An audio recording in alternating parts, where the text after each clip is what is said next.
Assalamualaikum warahmatullahi wabarakatuh. Perkenalkan, nama saya Pengetun Ristiawan dari SMP Kasalar Hussein Sastra Negara Bandung. Perkenalkan, untuk kesempatan kali ini saya menyampaikan video pengimbasan tentang kegiatan belajar saya dalam program Guru Belajar dan Berbagi Semangat Guru Kemampuan Non Teknis dalam Adaptasi Teknologi. Untuk itu silakan menyimak tayangan berikut ini.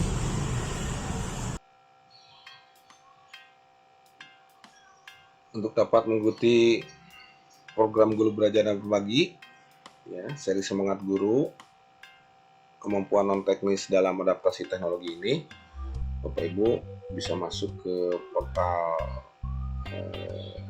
guru belajarnya. Kebetulan saya sudah bookmark di sini ya, dan di sini nanti ada SIM guru belajar ya. Nah, ini untuk masuknya jangan lupa ini menggunakan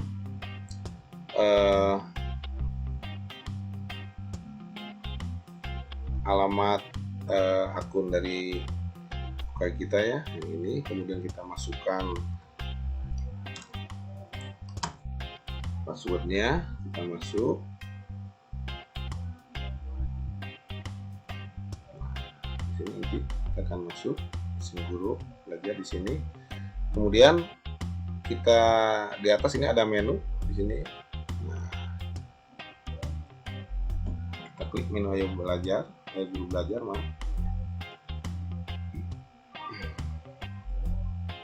Kemudian sini ada seri Semangat Guru Kemampuan Non Teknis dalam Adaptasi Teknologi.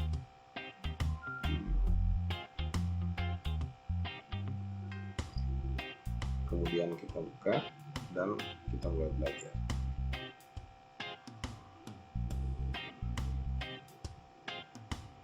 Nah, di sini kebetulan saya sudah masuk ya. Nah, di sini ada Semangat Guru ya, saya Semangat Guru di sini. Kebetulan di sini sesudah mengikuti pelatihannya dan saya tinggal mengumpulkan tugas terakhir, yaitu untuk video pengimbasan.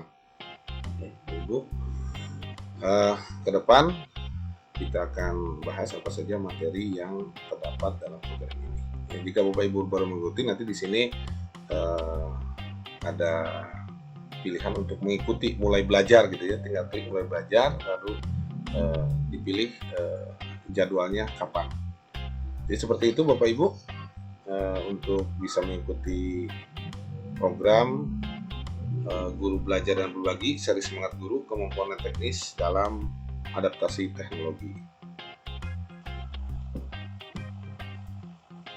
Program Guru Belajar dan Berbagi seri Non Teknis dalam Adaptasi Teknologi merupakan program pembelajaran yang dirancang untuk memberikan pembekalan kemampuan non-teknis bagi para guru dalam proses adaptasi teknologi pendidikan yang terus berjalan.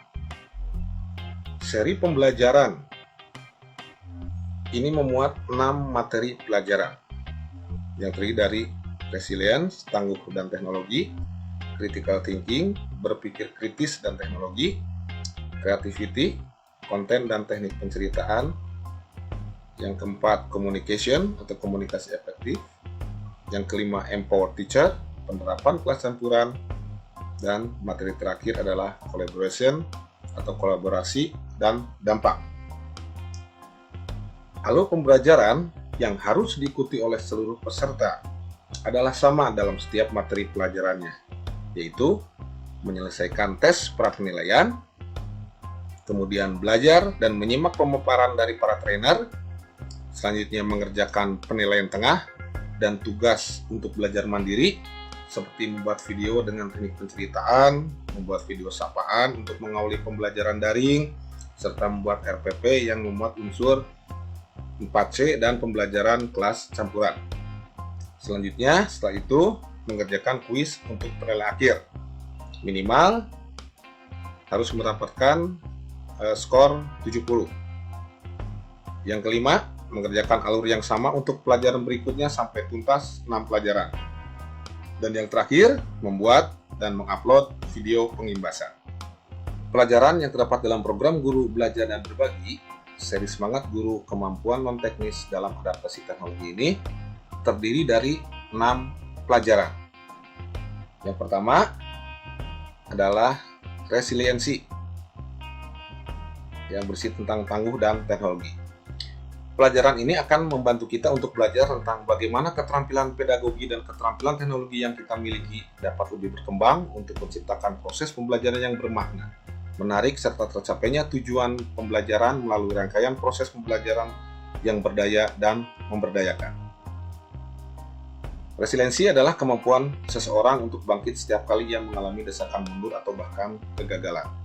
Resiliensi yang dimaksudkan dalam materi ini adalah yang berhubungan dengan kemampuan guru untuk mampu bangkit dan semangat kembali memperbaiki proses belajar mengajarnya, khususnya dalam lingkungan perkembangan pembelajaran yang sudah memasuki tahap pemanfaatan teknologi informasi digital. Salah satu upaya resiliensi ini adalah dengan memahami kerangka SAMR. Jadi SAMR ini merupakan singkatan dari substitution, augmentation, modification, dan redefinition. Apa itu substitution? Jadi substitution itu adalah teknologi sekedar menggantikan cara belajar konvensional. Misalnya, proses menulis di buku digantikan dengan pengetikan di komputer atau metode ceramah di depan kelas yang dilakukan dalam ruang virtual. Augmentation adalah teknologi dipergunakan untuk memperkuat pembelajaran. Misalnya, belajar pengucapan bahasa asing melalui aplikasi penerjemah. Lalu modification, teknologi menambah cara belajar baru. Misalnya, mengerjakan soal-soal yang memerlukan analisis dapat sambil mencari berbagai referensi melalui internet. Dan yang terakhir adalah redefinition. Teknologi memberikan kemampuan pembelajaran baru yang belum pernah ada sebelumnya. Misalnya memanfaatkan platform-platform streaming atau virtual room untuk unjuk kerja, pemecahan masalah bersama, festival pendidikan, dan lain-lain.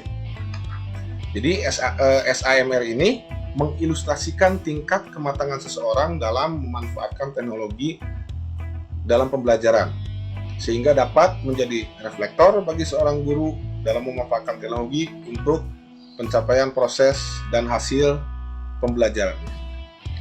Materi pelajaran yang kedua yaitu critical thinking, ya, atau berpikir kritis dan teknologi. Pada pelajaran ini kita akan diberikan pengetahuan dan wawasan berkenaan dengan pemahaman tentang berpikir kritis dalam proses pembelajaran dengan memanfaatkan teknologi. Apa itu berpikir kritis? Berpikir kritis itu adalah keputusan yang penuh sadar dan hati-hati untuk menerima, menolak, atau menunda suatu pernyataan. Jadi setiap orang itu pada dasarnya sudah memiliki kemampuan berpikir kritis. Berpikir kritis ini akan menjadi sebuah keunggulan jika sudah menjadi keterampilan dan kebiasaan. Bahkan akan menjadi suatu kelebihan jika berpikir kritis ini sudah menjadi insting atau refleks. Trik agar berpikir kritis bisa menjadi keterampilan, kebiasaan, dan bahkan insting adalah dengan melakukan praktek saya sadar, saya berpikir. Jadi saya sadar ini berhubungan dengan sadar dan hati-hati sebagaimana disebutkan dalam pengertian di atas. Praktik saya sadar adalah untuk melatih ketajaman dan keterbukaan pikiran dalam hal insight atau wawasan. Sementara saya berpikir itu berhubungan dengan mengonsep, menerapkan, menganalisis, mensintesis, dan mengevaluasi. Hal ini untuk melatih ketajaman dan keterbukaan dalam hal ingatan. Dalam hubungannya dengan e-learning, maka berpikir kritis memiliki peran sebagai prasyarat student-centered learning, di mana pemanfaatan teknologi informasi digital, dalam hal ini internet, untuk dapat dimanfaatkan dalam pembelajaran, memerlukan kemampuan berpikir kritis. Maka dari itu, produk berpikir kritis adalah menghasilkan penilaian dan keyakinan. Materi pelajaran ketiga, kita akan membahas tentang creativity, yang berisi tentang konten dan teknik penceritaan. Jadi dalam pelajaran ini membahas tentang bagaimana proses kreativitas guru untuk mampu membuat konten pembelajaran, serta kemampuan menyampaikan gagasan, ide secara lisan maupun tulisan yang mengisahkan tentang perbuatan, pengalaman, atau kejadian. Jadi konten itu adalah segala bentuk komunikasi, terutama audiovisual yang berisi sebuah informasi, hiburan, atau ajakan. Untuk membuat konten, haruslah memperhatikan 3 tahap sebagai berikut. Yang pertama adalah tahap membuat rencana. Jadi membuat rencana itu dimana kita harus mengerti persis apa yang menjadi masalah, kemudian apa solusi pemecahan masalah tersebut, dan siapa audiens yang menjadi sasaran. Kemudian tahap yang kedua adalah mengeksekusi atau proses membuat konten yang harus mempertimbangkan apakah konten itu menarik, jelas informasi yang disampaikan atau dikomunikasikan, serta mampu membangkitkan kepedulian. Tahap ketiga adalah memasarkan, yaitu kesiapan dalam menyampaikan atau menginformasikan konten dengan pengantar yang tepat, pada waktu yang tepat, serta mengajak agar dapat dilihat oleh banyak orang. Nah, teknik penceritaan adalah 1. Teknik penyampaian konten dengan cara mendongeng. Teknik penceritaan dapat mempertahankan perhatian peserta didik dan mendorong mereka terlibat interaksi dan diskusi untuk pendalaman materi. Kelebihan dari teknik penceritaan ini, yang pertama adalah mudah diingat, di mana pembelajaran yang berasal dari cerita akan diingat lebih akurat dan lebih lama daripada pembelajaran yang berasal dari fakta dan angka. Kemudian membangun hubungan. Cerita yang bagus lebih dari sekedar menciptakan rasa keterkaitan, tapi membangun keakraban dan kepercayaan serta memungkinkan pendengar untuk memasuki cerita dan membuat mereka lebih terbuka untuk belajar. Dan terakhir, mengakomodir semua tipe pelajar. Teknik penceritaan dapat membantu pelajar tipe visual akan lebih mengerti karena adanya gambaran mental yang ditimbulkan dari mendongeng. Pelajar tipe auditori akan mudah fokus pada kata-kata dan suara pendongeng, serta pelajar tipe kinestetik akan mengingat hubungan emosional dan perasaan dari cerita. Materi pelajaran keempat adalah communication atau komunikasi efektif.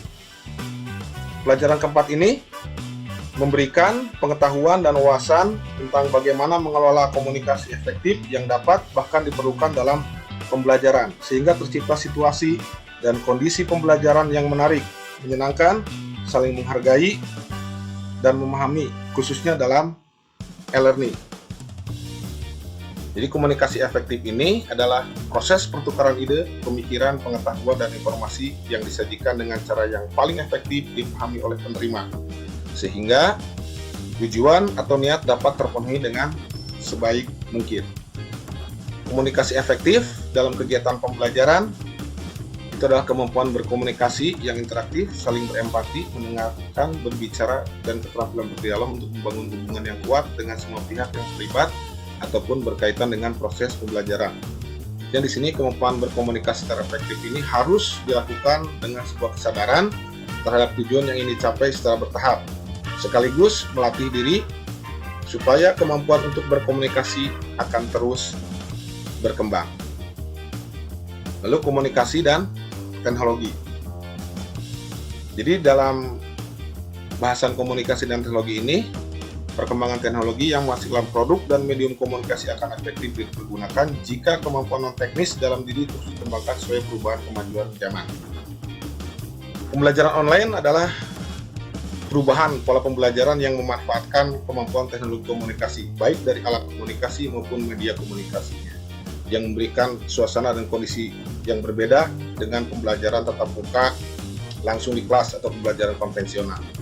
Kemampuan non-teknis dalam komunikasi efektif yang perlu dikembangkan adalah kemampuan menyampaikan pesan yang jelas, ringkas, akrab, dan mampu mengajak semua pihak untuk memahami ekspektasi yang ingin dicapai. Materi pelajaran kelima adalah Empowered Teacher atau penerapan kelas campuran.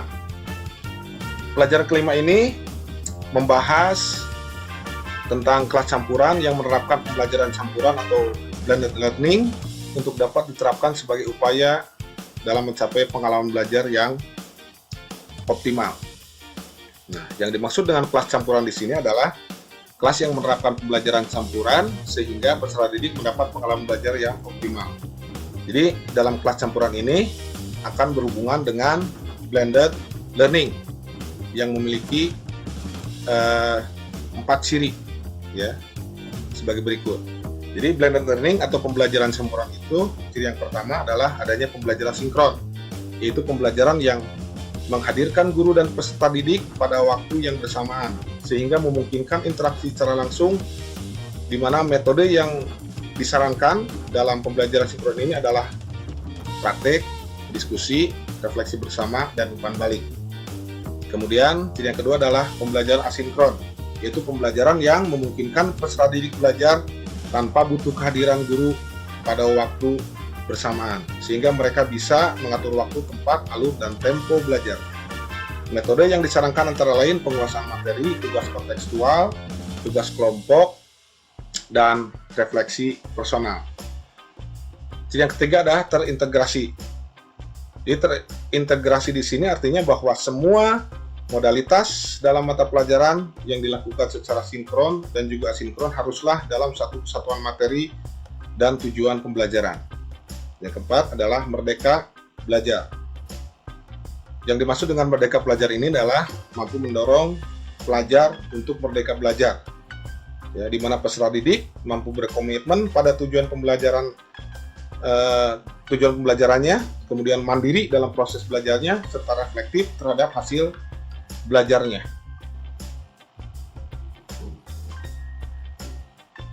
Pelajaran yang terakhir atau pelajaran ke-6 adalah collaboration atau kolaborasi dan dampak, di mana dalam pelajaran ini kita akan diberikan motivasi untuk menjadikan kolaborasi sebagai kompetensi dalam diri dan jiwa kita, serta menjadikannya sebagai aksi yang bermanfaat dalam kehidupan sehari-hari.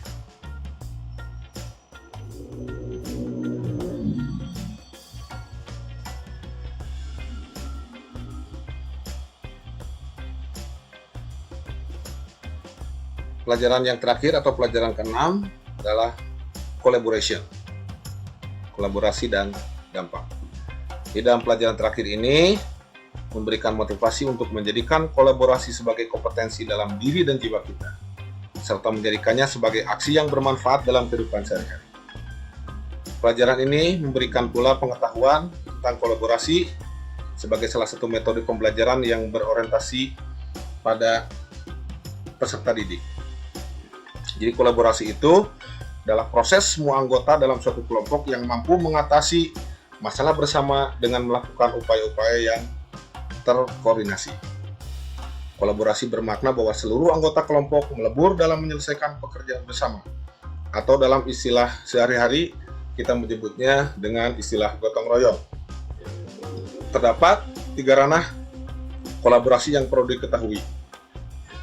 Itu yang pertama, kolaborasi sebagai kompetensi, yang bermakna bahwa kolaborasi diharapkan menjadi bagian dari keterampilan dan kemampuan diri yang melekat, sehingga menjadi kebiasaan dalam hidup. Sebagai contoh, bahwa kompetensi ini termasuk salah satu dari 4 keterampilan abad 21. Kemudian kolaborasi sebagai aksi atau implementasi. Dalam ranah ini, kolaborasi merupakan suatu bentuk kerjasama untuk mencapai tujuan bersama. Di dalam tataran ini, kolaborasi bisa terjadi antara guru, ya, antar sekolah, ataupun antar lembaga. Dan terakhir, kolaborasi sebagai model pembelajaran. Pembelajaran kolaboratif merupakan proses di mana peserta didik pada berbagai tingkat kemampuan atau kinerja bekerja sama dalam kelompok kecil menuju tujuan bersama. Sehingga pembelajaran kolaboratif ini adalah pembelajaran dengan pendekatan yang berpusat pada peserta didik. Nah, untuk menghasilkan proses pembelajaran yang syarat makna di kelas, selain berfokus pada desain pembelajaran, seorang guru dapat melakukan berbagai hal seperti berikut. Yang pertama, meningkatkan kapasitas diri dengan mengikuti berbagai kelas peningkatan kapasitas guru. Kemudian, membangun komunikasi aktif dengan orang tua peserta didik agar mereka dapat turut memberikan dukungan dan kerjasama terhadap keseluruhan proses belajar anaknya, dan hasil belajar bisa menjadi lebih efektif. Dan yang terakhir, guru hendaknya aktif dalam komunitas atau perkumpulan sesama pengajar yang bermanfaat dalam hal saling berbagi praktik baik. Pembelajaran seri Semangat Guru tentang keterampilan non-teknis dalam adaptasi teknologi ini sangat bermanfaat untuk menggali serta merefleksikan kemampuan non-teknis kita dalam hal keterampilan pedagogik dan keterampilan teknologi yang kita miliki dan kita kuasai. Sebagai modal utama dalam ketercapaian pembelajaran untuk mendorong peserta didik menjadi pelajar merdeka. Serta sejalan juga dengan perkembangan kemajuan teknologi yang terus berubah. Dari proses pelajaran ini, saya membuat satu quote,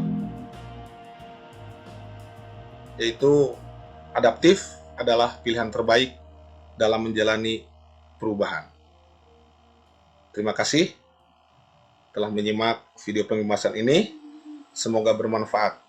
Wassalamualaikum warahmatullahi wabarakatuh.